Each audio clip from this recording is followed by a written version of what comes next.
திமுகவிற்கு முட்டுக் கொடுப்பது மட்டுமல்ல பழனிசாமியினுடைய வேலை. முதல்வர் மு.க. ஸ்டாலினுக்கு முன்னாடி முட்டி குனிந்து நிற்பதவே அவருடைய வாடிக்கையாகவே இப்பொழுது மாற்றிக் கொண்டு விட்டார்.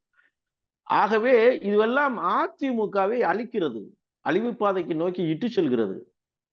இதெல்லாம் தொண்டனுக்கு இப்பொழுது வேதனையிலும், வெறுப்பிலும் கொந்தளித்துக் கொண்டிருக்கிறான்.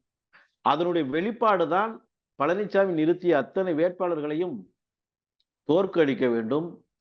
பழனிசாமிக்கு இனி ஒரு வெற்றி வாய்ப்பை தேர்ந்தெடுத்து தரக்கூடாது என்பதில் தொண்டன் தெளிவடைந்து விட்டான்.